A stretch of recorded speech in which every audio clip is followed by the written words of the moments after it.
लोगों को full organic chemistry जो कि पीपीएससी के टेस्ट के लिए हमारे पास कौन कौन से टॉपिक इम्पोर्टेंट है, मतलब हम लोग बहुत कम वीडियोस में तकरीबन इसकी हर चीज़ कंप्लीट करेंगे। ठीक है, अब जो हमने ऑर्गेनिक केमिस्ट्री को पढ़ने से पहले इसकी हिस्ट्री देखना जरूरी है। ठीक है, अब ऑर्गेनिक केमिस्ट्री क्या होती है, ऑर्गेनिक कंपाउंड्स का मुताबिक ऑर्गेनिक केमिस्ट्री कहेंगे। ठीक है, अब इसकी हिस्ट्री में सबसे पहले बर्ज़ेलियस हाइपोथेसिस है। ठीक है, बर्ज़ेलियस एक साइंसदान था जिसने हमारे पास सबसे पहले एक हाइपोथेसिस दिया था। उसने कहा था कि दुनिया के अंदर कुदरत की कुछ ऐसी फोर्सेस है, मिस्टीरियस फोर्सेस है, जो कि हमारे पास प्लांट्स, लिविंग ऑर्गेनिज्म जैसे प्लांट्स और एनिमल के ऊपर ऑपरेट करते हैं, जिनकी वजह से वो आगे ऑर्गेनिक कंपाउंड बनाते हैं।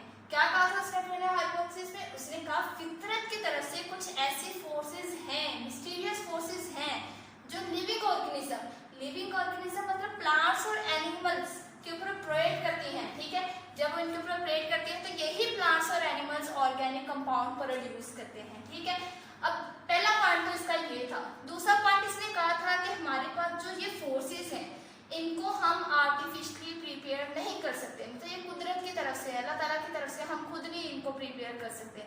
ठीक है, तो अगर हम इन फोर्सेस को प्रिपेयर नहीं कर सकते तो इसका मतलब है जो इनकी वजह से ऑर्गेनिक कंपाउंड बनते हैं तो हम उनको भी आर्टिफिशियली प्रिपेयर नहीं कर सकते। ठीक है, अब बर्ज़ेलियस के मुताबिक ऑर्गेनिक कंपाउंड कौन से थे?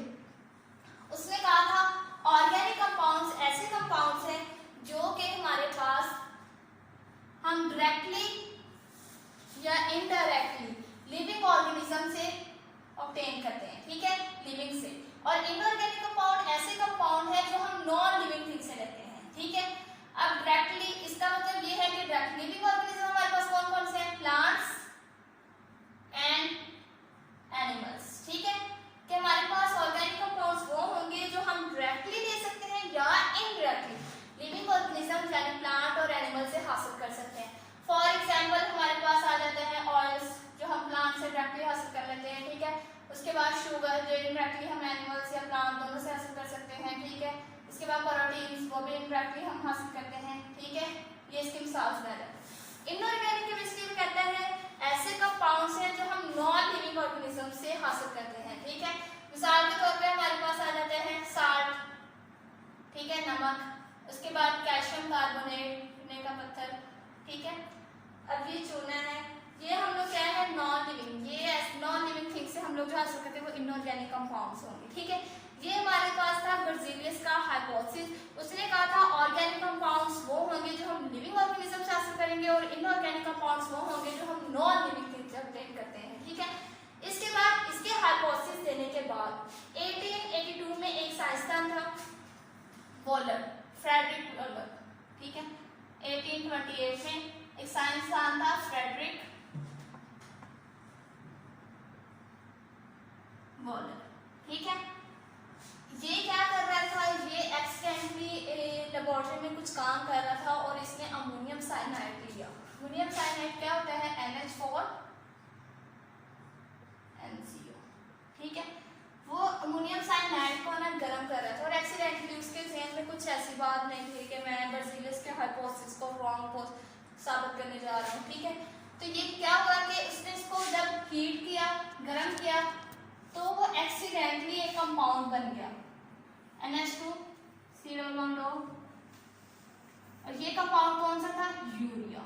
ठीक है, और ये यूरिया एक कंपाउंड था जो कि ऑर्गेनिक है। ठीक है, ऐसा कंपाउंड है जो ऑर्गेनिक है। अब उसने सोचा कि हम लोग इधर से ही हमारा बर्ज़ेलियस का हाइपोथेसिस गलत हो जाता है, क्योंकि इसने कहा था कि हम लोग ऑर्गेनिक कंपाउंड सिर्फ लिविंग ऑर्गेनिज्म से ले सकते हैं, हम इसको आर्टिफिशियली प्रिपेयर नहीं कर सकते। लेकिन फ्रेडरिक वॉलर ने इसको प्रिपेयर कर दिया था यूरिया को। ठीक है, और किससे किया था? अमोनियम साइनाइड से। ठीक है, हमारे पास इसने यूरिया ऑर्गेनिक कंपाउंड, यहाँ से इसका ये हाइपोथेसिस रॉन्ग हो जाता है। ठीक है, अभी ये रॉन्ग हुआ था, लेकिन कंफर्म रॉन्ग कब हुआ? जब कोल्ब ने 1845 में एक और ऑर्गेनिक कंपाउंड बना दिया, एक और ऑर्गेनिक कंपाउंड बनाया था जिसका नाम है एस्टिक एसिड। ठीक है,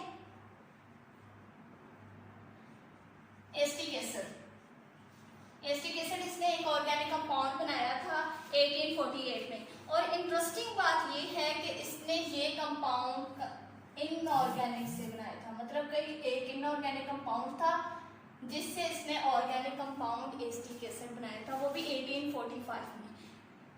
जब इसके कंपाउंड बनाने के बाद ये हमारे पास बर्ज़ेलियस का हाइपोथेसिस रॉन्ग हो जाता है, ठीक है, कि ये गलत था, ऐसा नहीं होता। हम ऑर्गेनिक कंपाउंड्स को लिविंग ऑर्गेनिज्म से भी बना ले सकते हैं, नॉन लिविंग से भी ले सकते हैं, ठीक है। यहाँ पे हमारे पास बर्ज़ेलियस की जो डेफिनेशन थी ऑर्गेनिक केमिस्ट्री के लिए या कंपाउंड्स के लिए वो रॉन्ग हो गई थी, ठीक है। अब आगे हम लोग पढ़ते हैं ऑर्गेनिक केमिस्ट्री की एक्चुअल डेफिनेशन क्या है।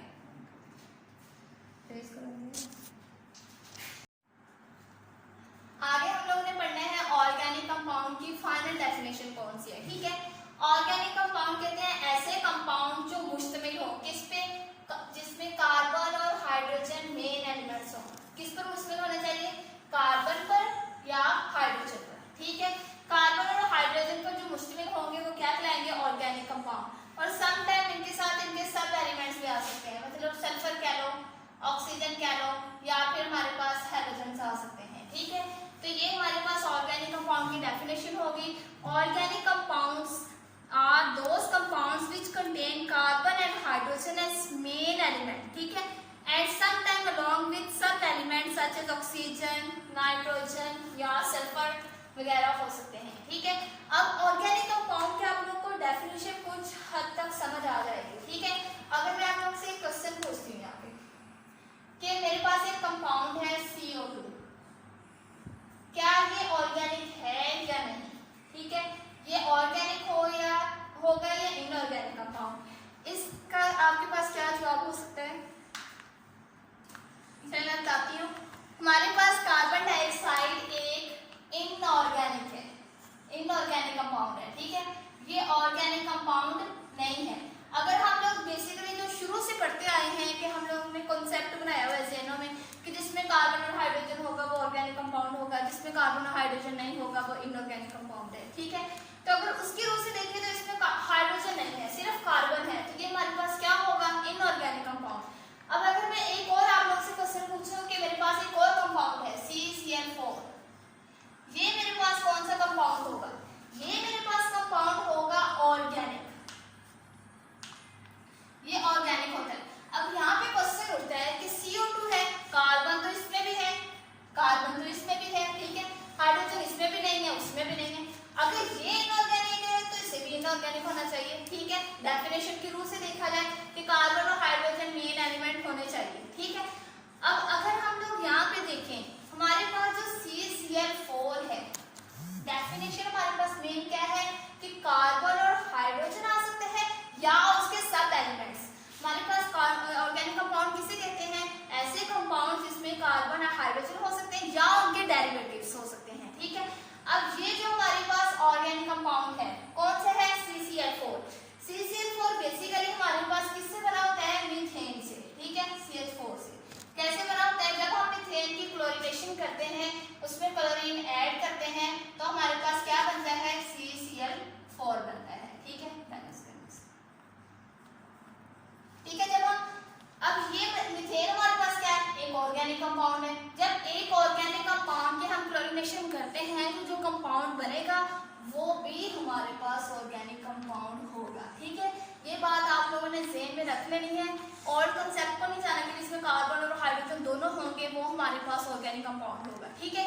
ऑर्गेनिक कंपाउंड आप लोगों ने उसका कंपाउंड की हिस्ट्री में देखनी है, ठीक है। एक तो होता है मीथेन, तो किसी से भी नहीं बना, ठीक है, मिलके, तो ये तो हमारे पास है, एक है ऑर्गेनिक कंपाउंड। अब इसमें हमारे पास कार्बन, यहाँ पे भी हाइड्रोजन, हाइड्रोजन, हाइड्रोजन, हाइड्रोजन, इन हाइड्रोजन के डेरिवेटिव्स मतलब इनकी जगह चेंज कर ली है किसने, क्लोरीन ने, ठीक है। इस वजह से जो कंपाउंड, ऐसे कंपाउंड जो ऑर्गेनिक कंपाउंड से बनते हैं, बेशक जो मर्जी प्रोसेस हुआ हो, ठीक है, वो कंपाउंड खुद भी ऑर्गेनिक कंपाउंड ही होंगे। अब जो CO2 है, कार्बन डाइऑक्साइड है, ये हमारे पास किसी ऑर्गेनिक कंपाउंड से मिलके नहीं बना, ठीक है, इसलिए ये इनऑर्गेनिक है। इसके पीछे ये कॉन्सेप्ट नहीं है कि कार्बन और इसमें हाइड्रोजन नहीं है इसलिए ये इनऑर्गेनिक है, ठीक है, क्योंकि ये किसी और ऑर्गेनिक कंपाउंड से नहीं मिलके बना है, इसलिए ये क्या होगा, इनऑर्गेनिक होगा।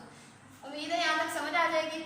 आगे हम लोगों ने करना है बाउंडिंग इन ऑर्गेनिक कंपाउंड, कि हमारे पास ऑर्गेनिक कंपाउंड में किस किस्म का बाउंड पाया जाता है। आप लोगों को पता है कि हमारे पास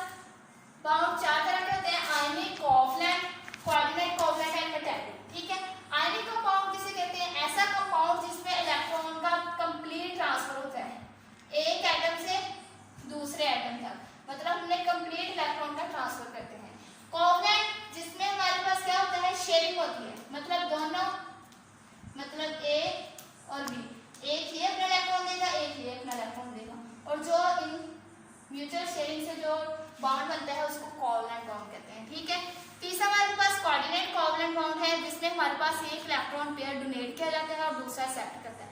ये हम लोग पढ़ेंगे केमिकल बॉन्डिंग वाले चैप्टर में। ठीक है, बेसिकली आपको कितना पता होना चाहिए कि 4 तरह के बॉन्ड होते हैं। अब हमारे पास क्वेश्चन क्या है, ऑर्गेनिक कंपाउंड में कैसी बॉन्डिंग होती है। आप लोग देखो, ऑर्गेनिक कंपाउंड में हमारे पास 99.99% कोवलेंट बॉन्ड होगा। ठीक है, ये ध्यान में रखने अपने कि ऑर्गेनिक कंपाउंड में 99.99% जो बॉन्ड बनेगा वो कोवलेंट बॉन्ड ही होगा। अब सोच रहे होंगे 0.1% क्यों लिखा मैंने, क्योंकि अगर आप आगे आप लोगों ने जाके ऑर्गेनिक केमिस्ट्री में एक चीज पढ़नी है, ग्रिग्नार्ड रिएजेंट। ठीक है, ग्रिग्नार्ड रिएजेंट में आयनिक बॉन्ड समझ आ गई है कि हमारे पास जो कोवलेंट बॉन्ड में ज्यादातर बॉन्डिंग कौन सी आप लोगों को देखने को मिलेगी, वो हमारे ऑर्गेनिक कंपाउंड में ज्यादातर कोवलेंट बॉन्डिंग देखने को मिलेगी। और जो हमारे पास ग्रिग्नार्ड रिएजेंट है 0.1%, वो उसमें आप लोगों को आयनिक बॉन्डिंग देखने को मिलेगी। ठीक है, तो ज्यादातर हमारे पास कोवलेंट बॉन्ड बनता है। कोवलेंट बॉन्ड हमारे पास शेयरिंग ऑफ इलेक्ट्रॉन होती है कि दोनों एटम्स एक ही इलेक्ट्रॉन अपना देंगे और उसको शेयर करके जो बॉन्ड बनता है उसे हम कोवलेंट बॉन्ड कहते हैं। ठीक है,